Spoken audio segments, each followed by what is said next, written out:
Hello friends, आपका स्वागत है मेरे यूट्यूब चैनल टेक्निकल बीसू पर। तो आज मैं एक और नई अपडेट के साथ आया हूँ जे एडवांस से रिलेटेड।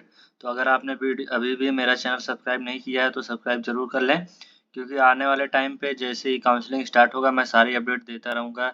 कौन सा कॉलेज कैसे लेना है, कितनी रैंक पे कौन सी कॉलेज मिल सकती है, सारे अपडेट मैं देता रहूँगा। और एक की पूरी काउंसलिंग मैं करवाऊँगा। अगर आप लोग पेड मतलब मैं फ्री ऑफ कॉस्ट काउंसलिंग करूँगा। अगर किसी को अपना काउंसलिंग करवाना होगा तो मुझे डीएम ज़रूर करेगा।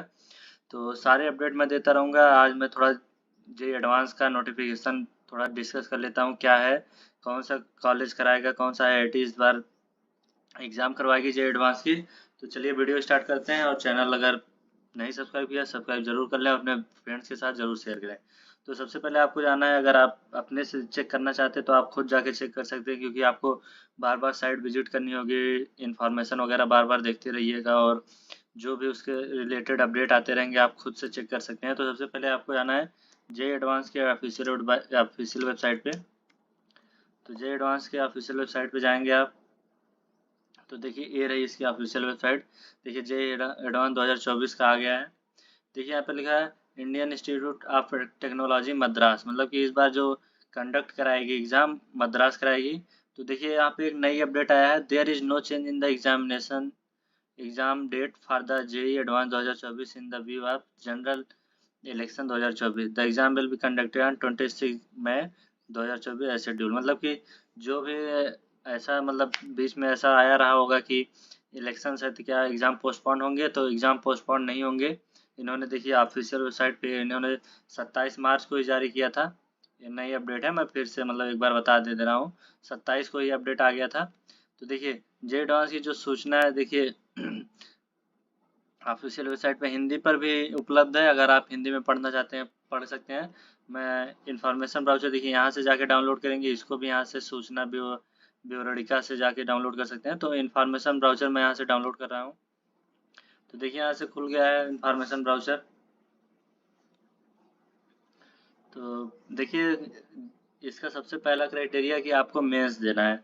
मेंस देना है, मेंस अगर आप क्वालिफाई करेंगे जो भी कट ऑफ लगता है तभी आप एडवांस दे पाएंगे, क्योंकि लगभग 10-12 लाख बच्चे जेई मेंस देते हैं। 10-12 लाख में से 2.5 लाख बच्चे लगभग जेई एडवांस देते हैं। और जेई एडवांस 2.5 लाख में से लगभग 10,000 बच्चे को मतलब जो भी सीट मिलनी रहती है वो आईआईटी में सीट मिलती है। तो 23 आईआईटीज़ हैं, 23 आईआईटीज़ में 10,000 सीट्स लगभग हैं। तो थोड़ा बहुत बढ़ी भी होंगी इस बार। मतलब मिला जुला के एक अगर हम एवरेज लेंगे तो 10,000 सीट्स हैं।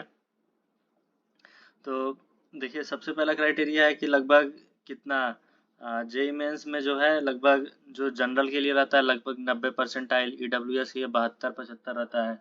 ये ओबीसी के लिए लगभग 72-70 लगभग ईडब्ल्यूएस और ओबीसी का लगभग बराबर रहता है। और वैसे ही एससी/एसटी का 60-62 आता है। तो यहाँ पे देख सकते हैं जे एडवांस 2024 का ब्राउज़र खुल चुका है, इन्फॉर्मेशन ब्राउज़र। तो यहाँ पे आप लोग देखिए, मैं सारी चीज़ें आपको दिखाऊंगा। देखिए चेयरपर्सन जे एडवांस आईआईटी मद्रास चेन्नई, मतलब इस बार एग्ज़ाम जो कराएगी आईआईटी मद्रास कराएगी। पिछली बार शायद आईआईटी रुड़की या कुछ कराई थी, तो आईआईटी मद्रास कराएगी, आप ध्यान में रखिएगा। यहाँ पे देखिए सारे इंस्टीट्यूट्स हैं, वहाँ पे क्या मतलब एग्जामिनेशन क्या एलिजिबिलिटी क्राइटेरिया सब कुछ दिया हुआ है। मैं आपको बस इंपॉर्टेंट चीज़ें बताऊंगा। सबसे पहला इंपॉर्टेंट क्राइटेरिया क्या है, आपको जेई एडवांस क्वालिफाई करना पड़ेगा। और JEE advance qualify JEE mains qualify करना पड़ेगा। जेई मेंस क्वालिफाई करके तभी आप जेई एडवांस दे सकते हैं। और जेई एडवांस देने के दो ही चांसेस हैं। एक आप 12th जब अपेयरिंग रहता है तब दे सकते हैं, और एक 12th बाद, मतलब कि 2 बार बस 2 कंजिक्यूटिव ईयर में दे सकते हैं। एक बार 12th में जब अपेयरिंग आपका होगा एडवांस तब दे सकते हैं मेंस क्वालिफाई करने के बाद। और दूसरी बार आप जे 12 बाद एक बार और दे सकते हैं, इसके बाद आप दे नहीं सकते हैं। क्योंकि देखिए आधार से रजिस्ट्रेशन वगैरह होता है तो आप फर्जी कुछ नहीं कर सकते हैं।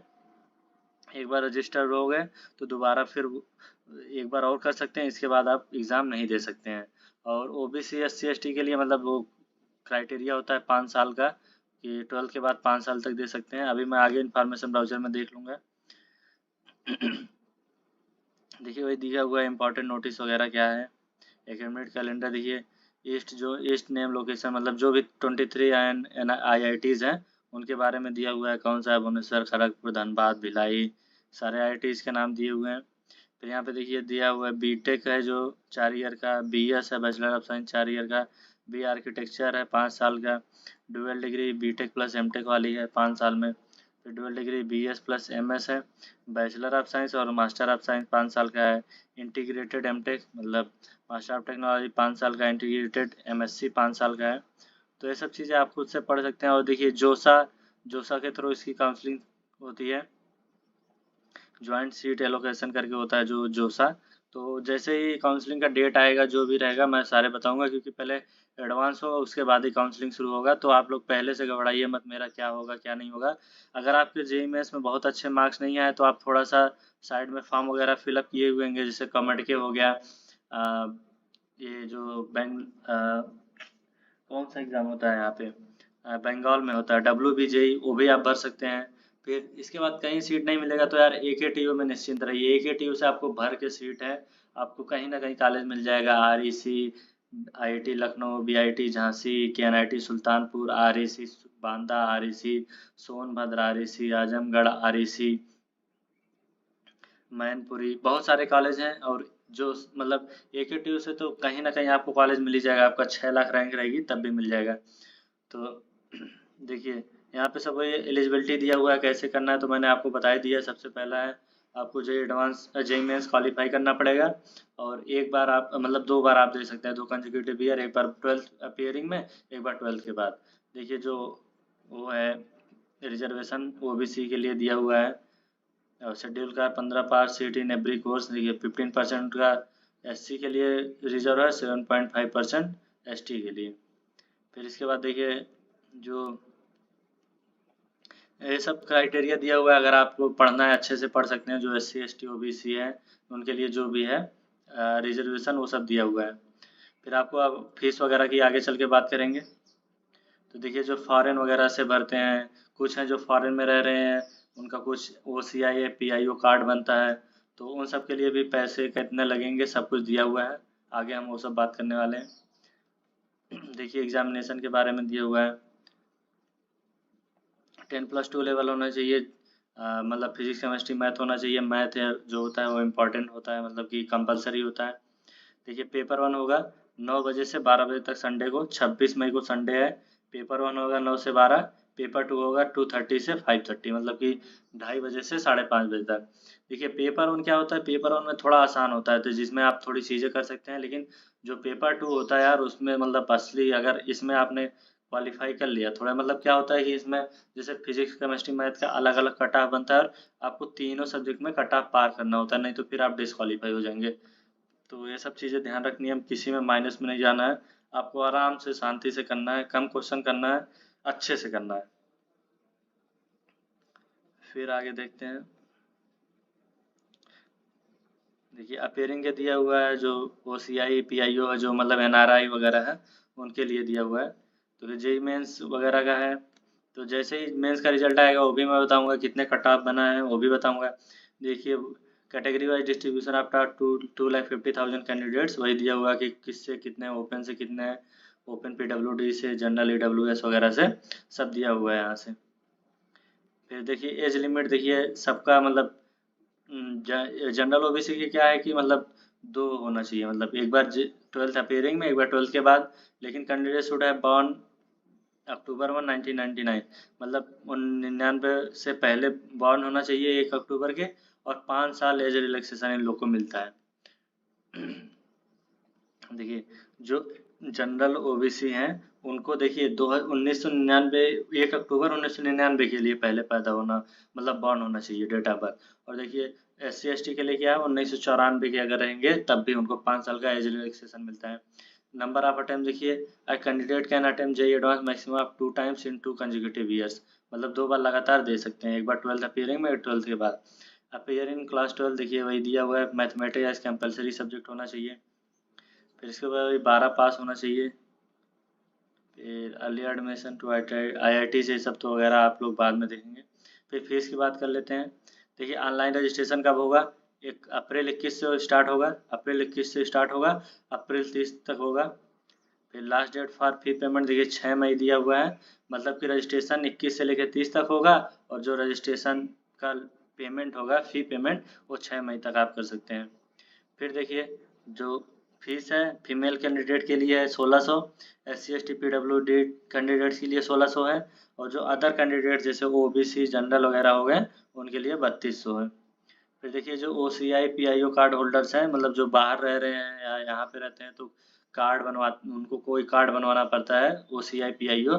तो देखिए जो उनमें जनरल PWD हैं, कि जो कार्ड बनवाए हैं बिफोर मतलब 4/3/2021 से पहले इशू करवाए हैं उनका 1600 है, और जो जनरल ओपन जनरल के हैं उनके 3200।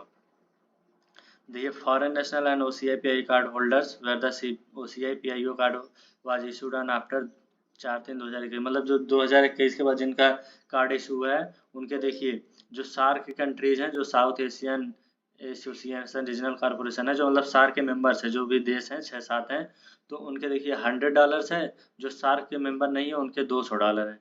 तो आप लोग ये देख सकते हैं $200 मतलब 200 गुणे 80 कर लेंगे, लगभग 16,000 हो जाएगा। 16,000 का, और इनका 8,000 का फॉर्म पड़ेगा लगभग। फिर देखिए यहाँ पे लिखा है Indian national and OCI PIO card holder where the OCI PIO card was issued before 2021, मतलब जिनका 2021 मतलब इनका देखिए क्या दिया है, registration fee for examination centre in foreign countries, मतलब अगर वो इंडिया में आके नहीं देना चाहते और फॉरेन ही सेंटर में देना चाहते हैं तो उनका $100 का है। और जो इसके बाद के मतलब 21 के बाद के जिनका कार्ड होल्डर है, अगर सार के मेंबर हैं तो 100 है डॉलर है, और सार के मेंबर नहीं है तो $200, लगभग वही बात है। मतलब अगर वहाँ पे हो रहा है तो वही $100 और $200 है। और अगर वही चीज़ यहाँ देखिए वेयर द इशू कार्ड, मतलब जो 21 से पहले हुआ है, क्योंकि इनका यहीं पे होगा एग्ज़ाम तो इसलिए उनका 3200 लग रहा है, लेकिन अगर आप वहाँ पे चाह रहे हैं तो 100 और $200 लगेगा। फिर इसके बाद देखिए ये सब इन्फॉर्मेशन दिया हुआ है। मेन इन्फॉर्मेशन नहीं था कब होगा, फीस कितनी है, डेट क्या है। तो डेट 26 मई को होगा, 21 अप्रैल से 30 अप्रैल तक रजिस्ट्रेशन होगा। फी पेमेंट लास्ट आप कर सकते हैं 6 मई तक। फिर देखिए all candidates class 12 certificate if the date of birth is mention in it, और बर्थ सर्टिफिकेट, अगर देखिए क्लास 12 का मार्कशीट चाहिए अगर उसमें डेट ऑफ बर्थ मेंशन है। वैसे सबका लगभग अब तो मार्कशीट में ही आती है तो लगभग सबका होगा, अगर SC का थोड़ा हटा देंगे थोड़ी देर के लिए। अगर नहीं है तो बर्थ सर्टिफिकेट चाहिए। क्लास 12 का देखिए सर्टिफिकेट फॉर दो जो appeared first time for is examination और board declare the class 12 equivalent exam result और आफ्टर मार्कशीट। तो देखिए जिनके पास जो अपीयरिंग है वो तो नहीं डालेंगे, वो अपीयरिंग डालेंगे। जिनका जो पास आउट हो चुके हैं उनको तो अपना मार्कशीट लगाना पड़ेगा 12th का, मोटी मोटा बात है। If the candidate name is not same as in the class 12 certificate gazette notification show the change of name, मतलब कि देखिए दोनों नाम सेम होना चाहिए 10th और 12th में। फिर देखिए EWS कैटेगरी जो है उनके लिए है कि आप EWS क्या क्राइटेरिया होता है लगा सकते हैं। फिर देखिए OBC NCL का ये भी अपना कास्ट सर्टिफिकेट बनवाएंगे। देखिए for seeking admission under SC ST category का भी है, PW कैटेगरी का भी है, मतलब जो भी इनका डॉक्यूमेंट होगा वो वैलिड होना चाहिए, प्रूफ होना चाहिए, मतलब कि सही है या नहीं। फिर देखिए यही सब था। एडमिट कार्ड डाउनलोडिंग डेट देखिए 17 मई से 26 मई तक, आप मतलब 26 को पेपर है तो आप उसको यही एडवाइस रहेगा आप पहले से डाउनलोड करके प्रिंट आउट वगैरह अपना रख लीजिए सब कुछ अच्छे से। तो 17 मई से आप अपना डाउनलोड कर सकते हैं फ्राइडे टू संडे तक। तो आप आसानी से अपना एडमिट कार्ड 17 मई से आ जाएगा। देखिए एडवांस का सब कुछ फंडा क्लियर होता है, क्या होगा जेईई मेंस की तरह नहीं है कि कभी कुछ भी कर देते हैं। तो इनका देखिए पहले से सब कुछ क्लियरफाई है कि 17 मई से आ जाएगा, 26 मई तक रहेगा। Name, roll number, photograph, signature, date of birth, address, आपका करस्पॉन्डेंस कैटेगरी सब कुछ आपके एडमिट कार्ड में इंक्लूड रहेगा। फिर देखिए क्वेश्चन पेपर सिलेबस आप लोग जाके डाउनलोड कर सकते हैं। मोड ऑफ एग्जामिनेशन CBT होगा, कंप्यूटर बेस्ड टेस्ट होगा, मतलब ऑनलाइन ही होने वाला है वहाँ पे, क्योंकि न्यूमेरिकल भी आता है तो आप आसानी से न्यूमेरिकल भर सकते हैं।